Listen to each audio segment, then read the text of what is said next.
爷爷，你让我爸妈去打听占为的家事做什么？我又不跟他结亲，没有必要去查家谱。蓝若若说着爷爷，不会认为我和占为会在一起吧？是，我承认他很不错，但我和他不对付呀。他的杨太与我们蓝氏又是生意上的对手。接下来的1个月里，我每天给他安排2次相亲，就不信解决不了他的人生大事。我给他做媒若是做成功了，我就是他的媒人婆，他给我的谢媒礼必须是2大单生意。蓝若若想得很美好。蓝老说你以为占为真那么好对付？他是答应了让你每天给他安排2场相亲，但要求每次你都必须陪同在旁，还要你请他吃饭，等于是你要接他吃上足足1个月的饭。到时候会传出什么话来，还是个未知数呢。蓝若若说道，我长嘴的，别人误会我和他有什么，我不会解释的吗？你怎么解释？解释你非礼了他，坏了他的名声，为了补偿他，给他安排相亲吗？你和占为斗了那么多年，对他也是很了解的，你不觉得他这一次很快就妥协了吗？这么容易就妥协了，肯定留有后手，或者他根本就是挖了一个坑，等着你入坑。你们俩签了协议，你已经入坑了。蓝若若叫道，爷爷，你既然觉得有问题，你怎么不提醒我，不阻止我和他签协议？爷爷又没有证据，再说了，一切都是爷爷的猜测，我怎么说？他提的补偿方案听着没有任何的问题，合情合理的。你若是不答应他的补偿要求，他真要求你对他负责任，你是嫁还是不嫁？蓝若若哑口无言。好一会儿，他小声说道，说不定是爷爷多心了呢。他叫着彤姐一起过来，说要我对他负责。我看他其实就是想气死我，恶心我的，并非真心想提亲，想让我负责任。我真对他负责任，估计他得逃命了，以后睡都不敢睡个安稳觉，怕睡着了会被我整死他。蓝老沉默片刻后说道，占为这个年轻人我还是很欣赏的。若若，你有没有想过他对你可能有点喜欢了？你对他是否有点意思？没有，绝对没有意思，他怎么可能喜欢我？他就是故意气我的，恶心我。蓝东晓对爷爷说道，爷爷不用跟若若说这些，若若和占为斗了几年，就算2个人真有那么点意思，也意识不到的。我怎么意识不到？大哥，你不要把我当傻子来看，我聪明得很，就算我现在没有男朋友，又不是没有谈过恋爱，大学的时候我谈过1次恋爱的。蓝东晓呵呵2声，你那算是谈恋爱吗？不过是跟人家暧昧了半个月就失去兴趣了，不知道多少男生为你折腰也没有用。蓝若若小声嘀咕，我没有吃过猪肉，也见过猪走路呀。身边认识的人在恋爱时我都看过的，爱不爱就是那么一回事，我还是能看得出来的。占为有没有喜欢他，他不敢说，毕竟他这么优秀，要颜值有颜值，要身材有身材，要家世有家世。放眼整个阳城，很难找得出像他这么好的豪门千金了。其他豪门千金本事没有他这么大，他们的婚姻甚至都不能做主，而是被家里安排着联姻。跟旧时代的婚姻相比，他们就是比旧时代的闺秀提前知道丈夫是谁，能够跟着丈夫相处一段时间，有些甚至是从小就被安排着一起玩，一起上学，刻意培养的青梅竹马。不像他才是真正的自由，他的婚姻他说了算。那咱们就走着瞧吧，到时候别跟哥吐槽就行。爷爷，我约了朋友吃饭，先走了。蓝东晓起身就走，懒得再和妹妹扯皮。妹妹对占为是爱而不知，占为反倒有点意识了，否则不会做出今天这样的事情来。蓝东晓走后，蓝父就掏出手机，问身边的妻子，老婆，咱们是订下午的机票还是明天的机票？订后天的机票吧，倒是不用太着急的。订了机票再订酒店，咱们也得收拾收拾。蓝太太说道。蓝若若黑脸，爸妈，你们还真的要去管城打听占为的家庭情况呀？管城也有些出名的景点，我们去那里旅游，放松放松。兰太太说道，我们很少去那边走动走动，就借着这次机会去那里玩上一段时间再回来。若若，就算爸妈不是为了将你嫁给战维，帮你打听清楚战维的家世背景，对你也有好处的。你不是总说知己知彼才能百战百胜吗？你很了解战维，但对他的家世背景就不是很清楚了，不是吗？兰若若哑口无言。他和战维斗，又不牵扯到家人，他去打听他的家庭情况做什么？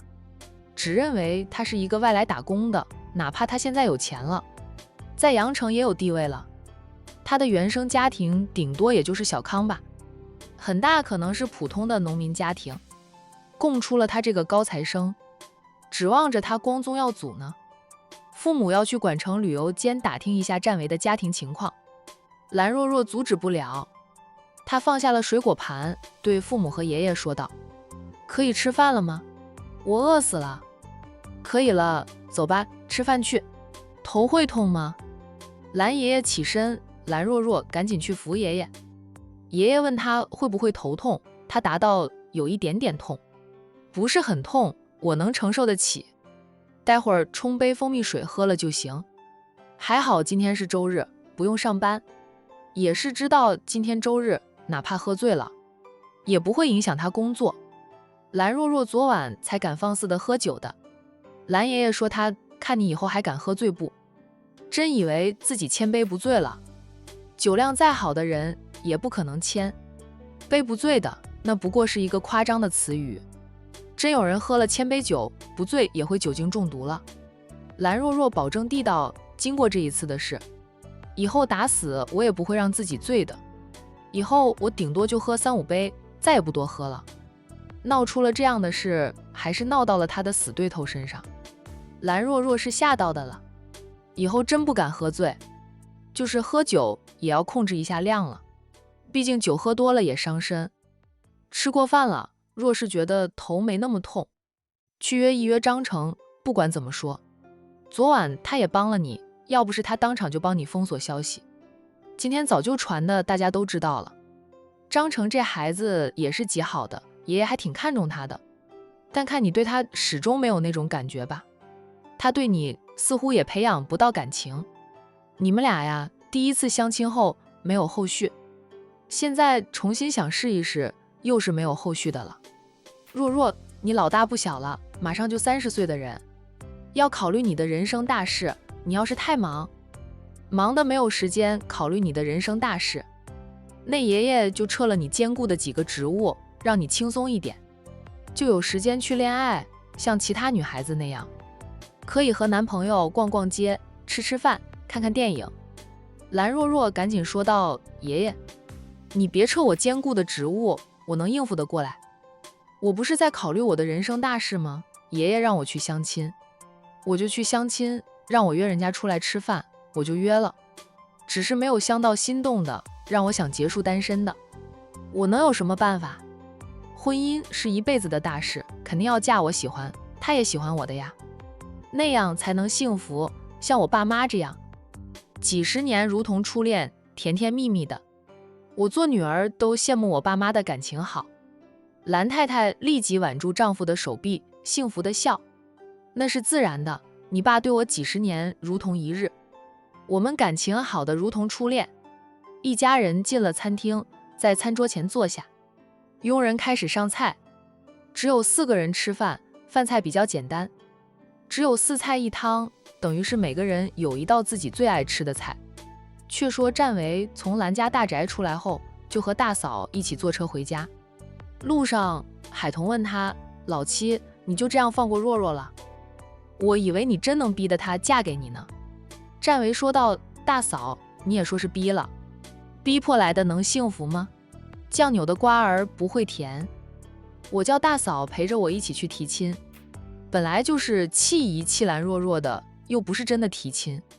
真要提亲的话，我不会那么着急，肯定会准备好丰厚的彩礼，才会登门提亲，况且要提亲还得让我爸妈过来的。大嫂没有看到兰若若当时的脸色呀，难看死了，也被我的举动吓到。哈哈，过瘾，这一次他是被我吓得够呛的了。我完全占了上风，他很被动，什么都是我说了算。海童笑，你对若若其实有点意思的吧？否则你不会这样做。没有，我怎么可能喜欢他？我就是故意气他的，他能当众叫我老公，让人误会我和他的关系，我为什么不能反过来对付他？我敢说他的家人会认为我和他有点意思的了。你不承认，没有看清楚自己的心思，大嫂也逼不了你承认。总之，只要大嫂还在阳城，有今天这样的好戏看，你一定要叫上大嫂哈。占为笑道，大嫂还是那么鼓欠吃瓜，那是吃瓜过瘾呀，特别是你们的瓜，大嫂最喜欢吃了。占为无语。对了，老七，你让蓝若若给你安排相亲，又请你吃饭，你该不会真的去相亲吧？一天2场相亲呢？占为答道，白纸黑字签了名，摁了手指印的，当然是真的。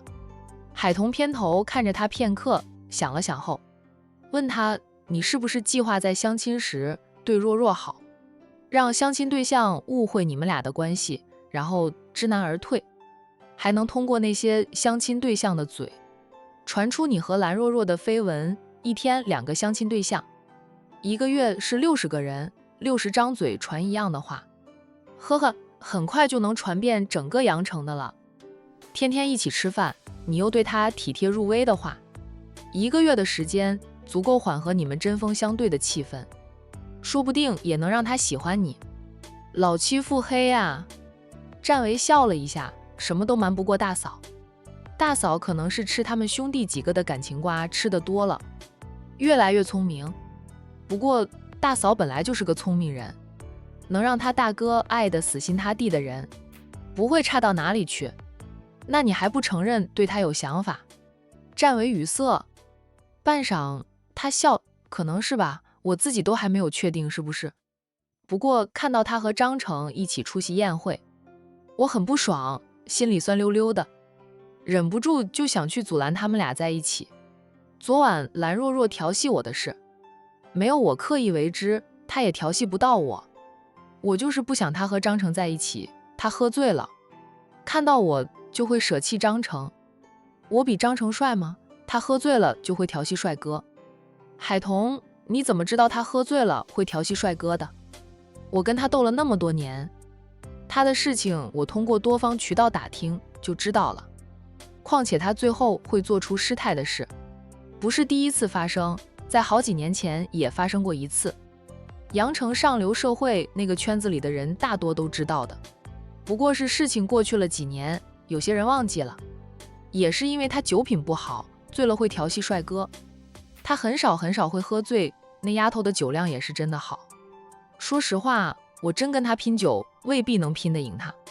海童说他，还说对他没有意思，他的弱点被你利用的彻底。你看到他和张少在一起就不爽，那是吃醋，吃了醋还不自知。老七，你那么聪明，怎么在这件事上却笨了呢？占为不好意思地道，大嫂，我又没有恋爱经验，跟他一开始又是明争暗斗的，斗了那么多年，我真没有想到有一天我会对他动心。若若不错，你喜欢他，说明你眼光不错，奶奶可以放心了，反正我对若若很满意，我跟他也合得来。占为本能地道，我们兄弟几个娶妻，肯定会让他们先和大嫂打交道，培养出友谊了，我们才会结婚。那样婚后你们妯娌能处得像朋友，像姐妹，我们占家才能一直家和万事兴。